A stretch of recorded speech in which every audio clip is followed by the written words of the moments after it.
সাধারণ মানুষ ডিবির নামটা জানে, এবং আমি মনে করি আমি চেষ্টা করেছি।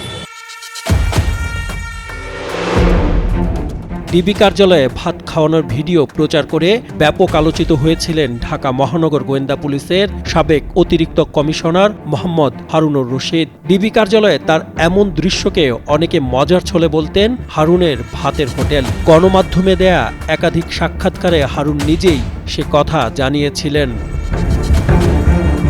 আওয়ামী লীগ সরকারের পতনের পর ভাতের হোটেলের হারুন পলাতক। এখন ডিবি প্রধানের দায়িত্বে আছেন রেজাউল করিম মল্লিক। তিনি সহ ডিবির কর্মকর্তারা হারুনের ভাতের হোটেল নিয়ে কথা বলতে বিব্রত বোধ করেন।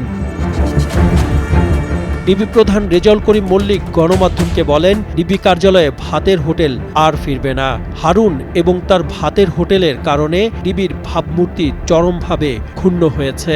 মানুষ হাসি তামাশা করেছে।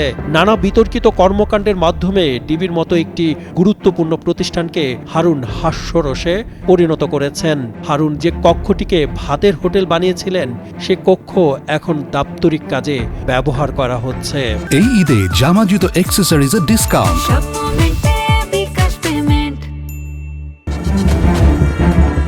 2023 সালের 29 জুলাই আওয়ামী লীগ সরকার বিরোধী আন্দোলনের সময় বিএনপি নেতা গয়েশ্বর চন্দ্র রায়কে পুরান ঢাকা থেকে আটক করে ডিবি কার্যালয়ে নেওয়া হয়। তাকে ডিবি কার্যালয়ে একটি কক্ষে আপ্যায়ন করেন হারুন। নিজে গয়েশ্বরের প্লেটে খাবার তুলে দেন এবং সেটি ভিডিও করে সামাজিক মাধ্যমে ছড়িয়ে দেন। এ নিয়ে ব্যাপক আলোচনা সমালোচনা হয়। তখন মূলত এরপরই হারুনের ভাতের হোটেল নাম চালু হয়। গণ অভ্যুত্থানের সময় বৈষম্য বিরোধী ছাত্র আন্দোলনের 6 সমন্বয়ককে ডিবি কার্যালয়ে তুলে আনা হয়। আইন অনুযায়ী তাদের 24 ঘন্টার মধ্যে আদালতে হাজির না করে ডিবি হেফাজতে রাখা হয়। তখন তাদের সঙ্গে খাওয়া দাওয়ারও ছবি ফেসবুকে প্রচার করেছেন ডিবি হারুন।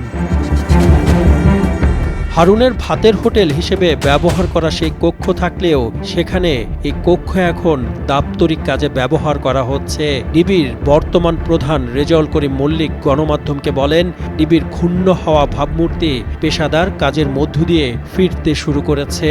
এখনকার ডিবি হারুনের সেই ডিবি নয়, সাধারণ মানুষের আস্থা ও ভরসার ডিবি হয়ে উঠেছে।